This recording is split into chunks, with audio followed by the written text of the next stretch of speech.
Welcome to the bold analysis. It is very ironical when you look at the list of 13 members of parliament that are being branded as Gachagua allies who are targeted in the mooted parliamentary leadership purge. And after speculations about the need to uproot Rigathi Gachagua's root in government, the story is finally out. A Nation has the story. Gachagua allied MPs targeted in house purge.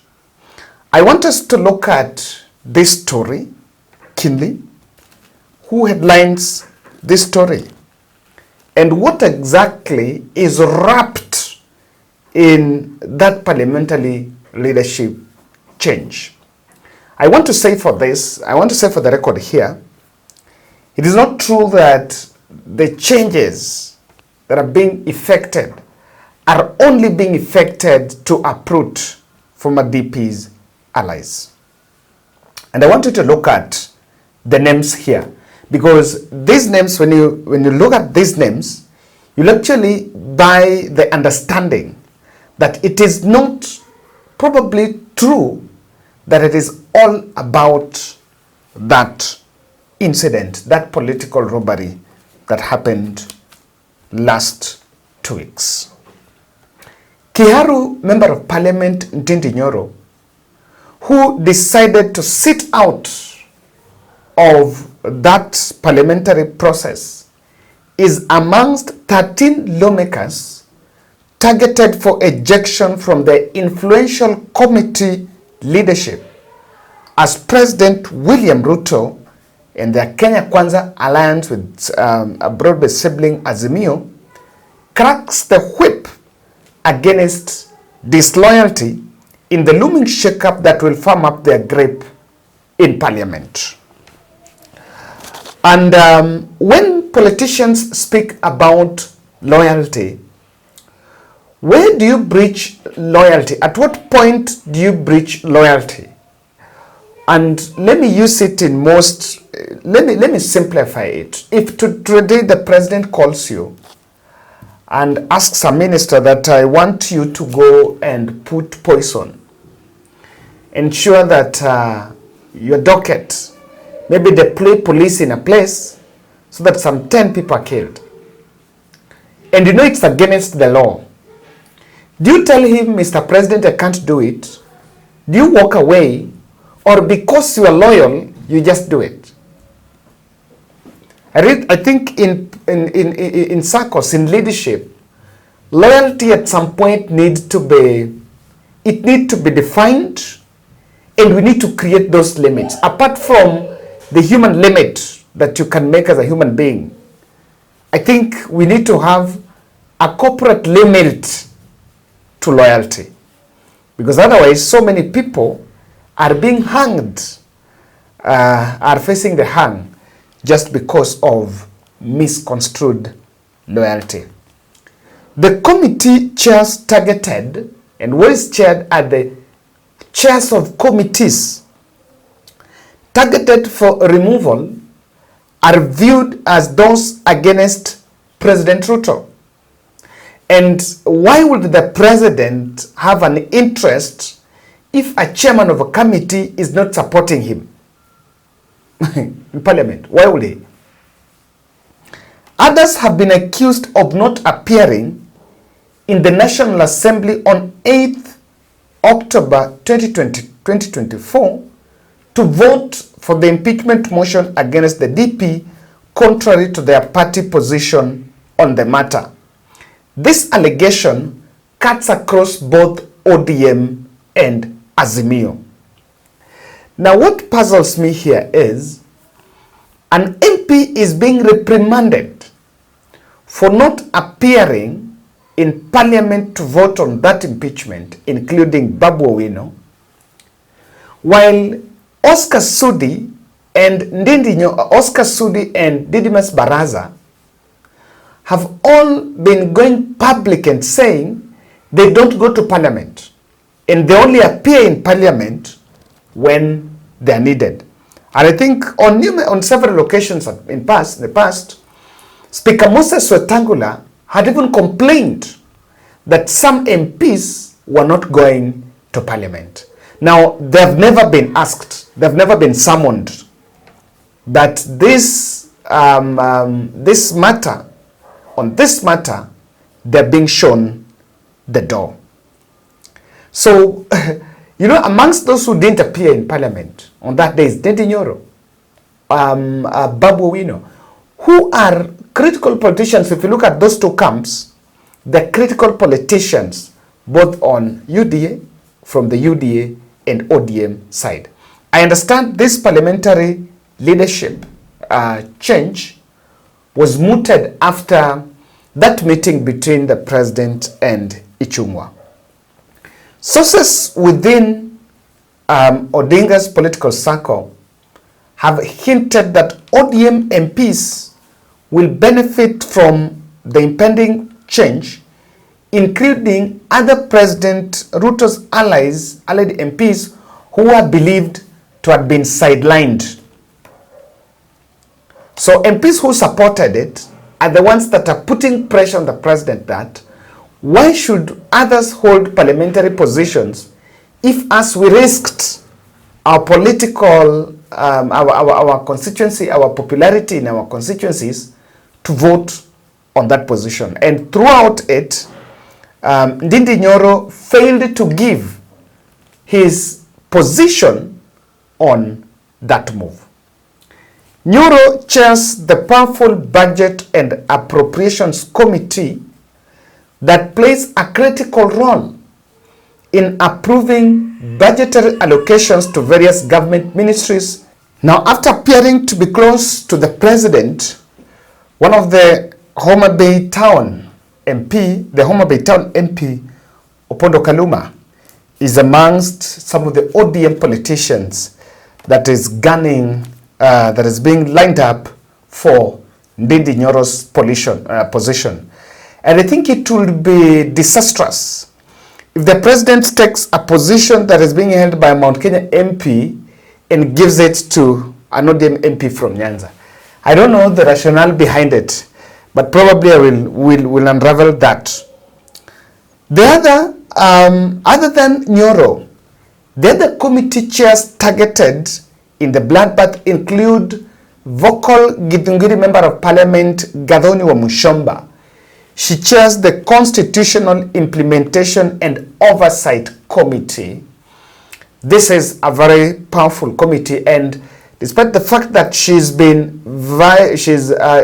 had gone against the president, what ODM must ask itself must introspect, is if she's been going against the president for the last 2 years and no reshuffle had been done, she had not been moved, how or why is it that the president is taking this time now to reshuffle her? I saw a video of Wamushomba saying she never support women leaders, looking at the conduct on that impeachment. Niliangalia wamama wabunge wakati tulikuwa tunapiga kura ya kutoa the deputy president, ile inaitwa impeachment. And I saw the way the women were celebrating. Oh, you should have imagined that wanatoa mwanaume ndio wawekwewe mwanamke. Wapi? Tumezoea kusema tu wanawake wa Kenya have been taken for granted. No, the women of Kenya, especially the politician women of Kenya, have taken themselves for granted. I could not imagine that we were celebrating to remove a man so that we can replace with another man. And all we can do is to celebrate and cheer on the president when he is ignoring the women of Kenya and only considers to have a deputy president who is a man. Anatoa mwanaume, anaweka mwanaume mwingine. And even in future he will still do that, because the women of Kenya have carried themselves with the disregard that is needed for you to be disregarded by other people. Sasa nimekuwa kwa mstari wa mbele kupigania wamama. I will continue fighting for the downtrodden women of Kenya. Lakini women in the political class, you are on your own. I will never again do a campaign to support a woman to become an MP, a woman to become a minister, a woman to become a governor, a woman to become a vice president or a president. I will never. I will be campaigning for Kenyans across the board without caring whether you are a man or a female, because the women that we have supported have let us down. I was particularly very upset when I saw the women politicians, the women governors, the women reps, the women senator went quiet when Linda Mama was withdrawn from women, and women were left vulnerable to deliver their babies on the floor without any doctor in the hospitals during the doctor's strike, and there was no Linda Mama, and the women politician refused to speak. That is when I realized that the women of Kenya are on their own. I am so disappointed as a woman politician that I have attended so many seminars and conferences to speak about how to increase numbers of women in parliament, women in senate, women in county governors, as county governors, only for us women to behave the way we are behaving. Now we are okay. The president has nominated a male deputy president to replace another male. And all women are doing in Kenya.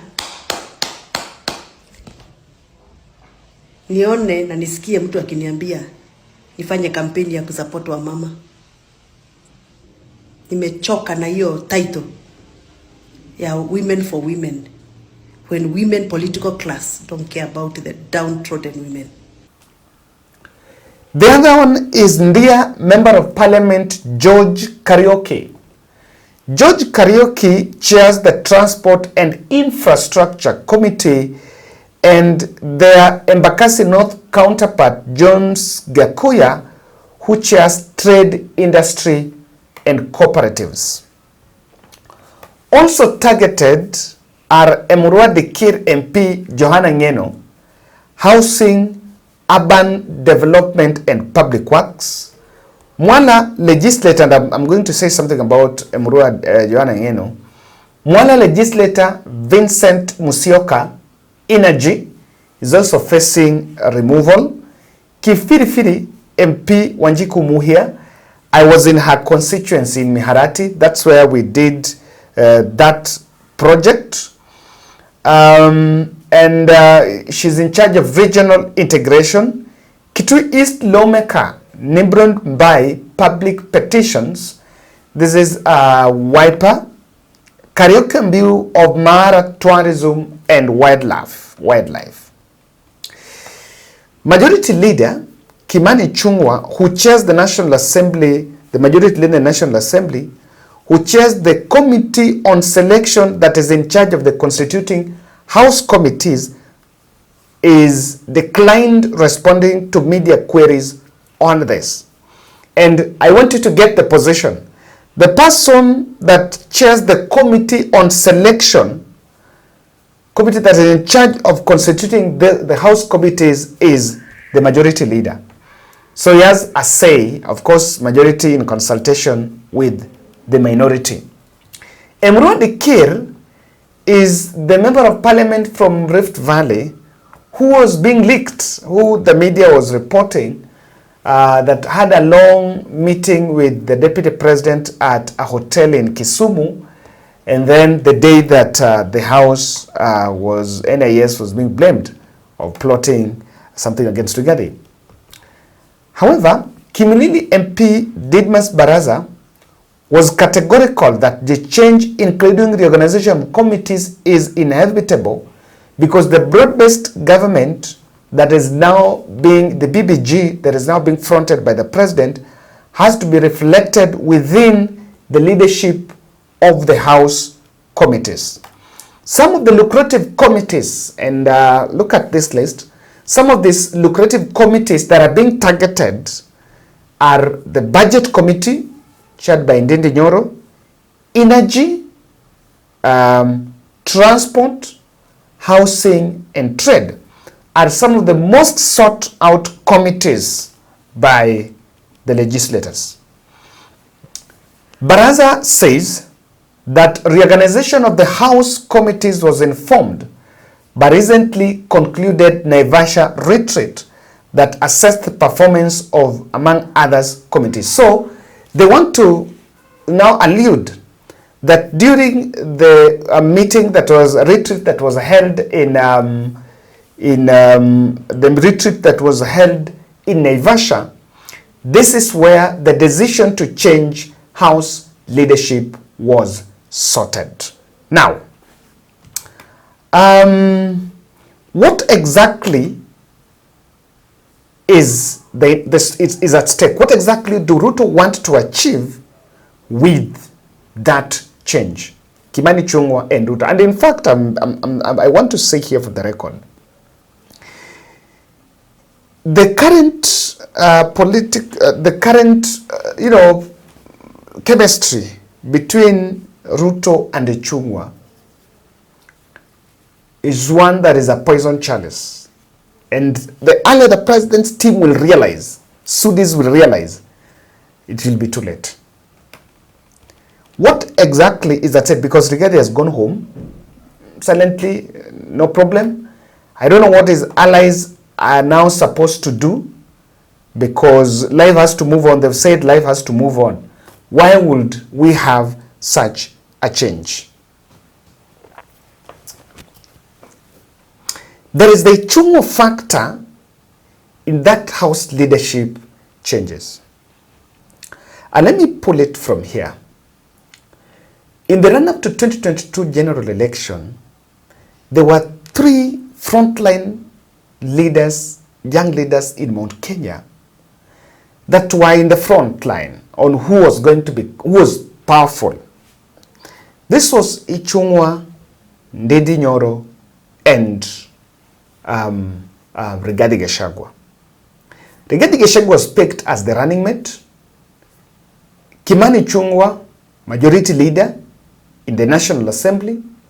Ndindi Nyoro was picked as the leader, the chairman of the Budget Committee, a very integral office in the budget making process and very powerful position for information, if you ask. So Ichung'wah has been playing this game. After successfully leading the mob justice to kick out Rigathi Gachagua, he could still be in this second one, because now it's taken Rigathi back to Rigathi Madera. Could he be part of the other script now to also suppress Ndindi Nyoro so that he can remain the only voice? So if this is, and that is what I'm saying, if the Oscar Sudis around the President Ruto do not really checkmate Ichung'wah, then it's going to be one of the destroying element. Of course, I can say that it will really go into the record. The second objective of the president on this, away from the fact that you don't just remove someone because someone is Rigathi ally. To me, I think that is just for the headline. But there is something that Ruto wants to achieve. The other issue is he wants to appease the opposition benches. Remember, there had been a question of were they to get interior, not to get interior, and the broad-based. Today, I saw Kaluma saying that Luo only have one CS. Of course, is one CS because Opi Wandai comes from, is the only Luo, Mbadi is Abasuba. So they argue on that line. So if that is changes are supposed to be effected, that's the other target that is there, to appease the opposition benches. The other issue is ploy to isolate, not ploy, but to plant disharmony in that cracked up Azimio house. DAP has left Azimio. Nani has left Azimio. This is Kalonzo has left Azimio. I think Wipe has announced. Same with Martha Karua, party had left. I kept on saying that Azimio is already dead. It's a dead corpse. And I think they should run out of it very fast so that they move into something else. Because something that would mirror the new Azimio. Because without the Raila need and all that, I think that Azimio doesn't really exist. They needed to form something else. Now, some of the MPs targeted to be removed are members of Azimio but they didn't support to get the impeachment. That especially the Wiper. And remember, ODM MPs had also had such accusations and this murmuring about we are doing just a favor to Wiper but I said I don't buy that narrative of ODM that they're doing a favor to Wiper. The reason why they have the majority is in Azimio, ODM had the presidential ticket.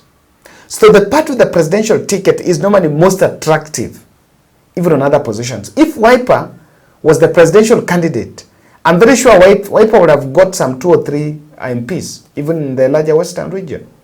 So we'll get quite a significant number because, and so Wiper supported the ODM candidature for presidency. And that is why when ODM says we did Wiper a favor by giving them parliamentary position, sometimes it's a very fake narrative, if you ask me.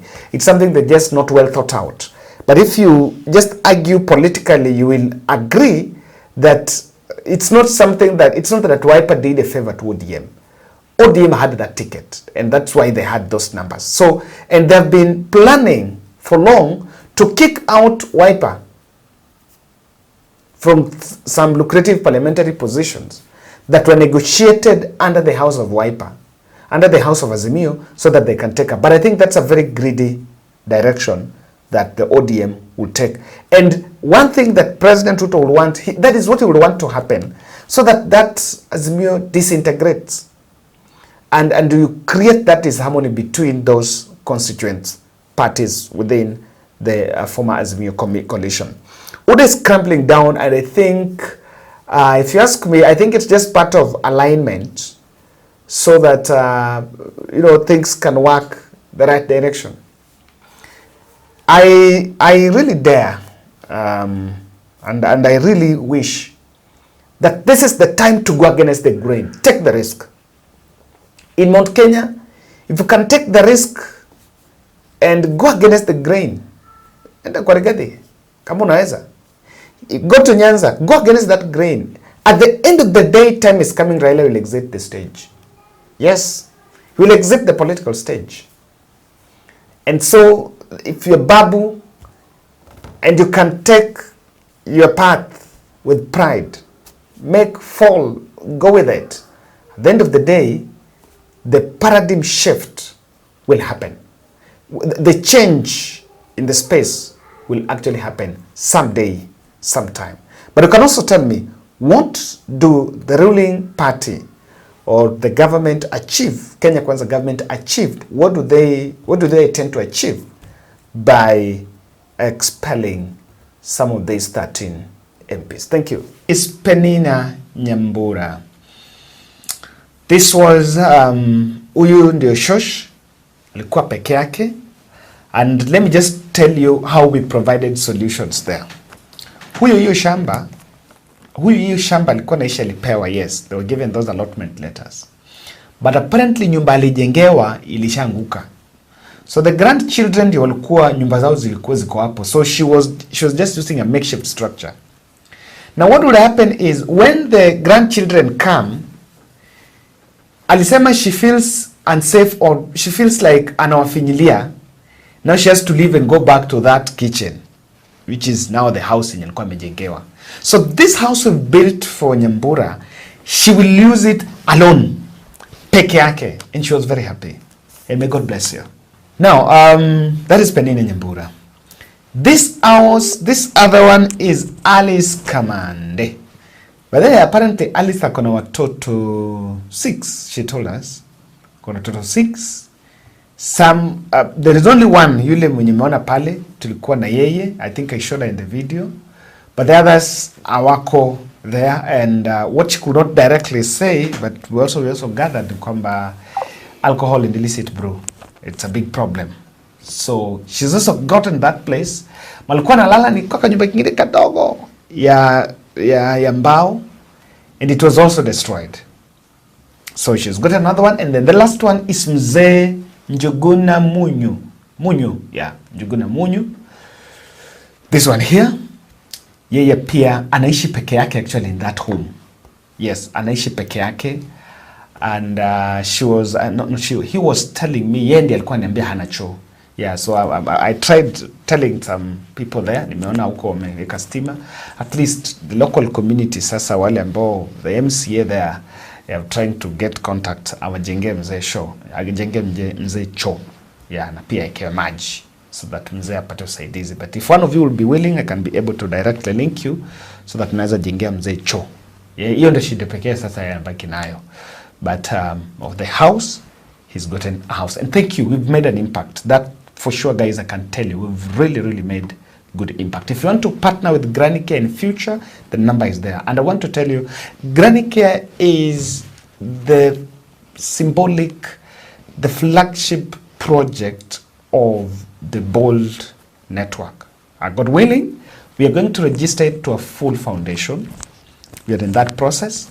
But Granny Care is our project now. So this is a project that will move across different counties. We've done Kilifi, we've been to Kisumu, now we're in Nyandarua. We will go somewhere else. But if you want to partner with us and know more about, contact us and you can continue supporting. Hata kama unataka kujenga ingine ya Kilifi uliona, you can still reach out, you can still link and build another one if you want to support someone else. And now that is the program.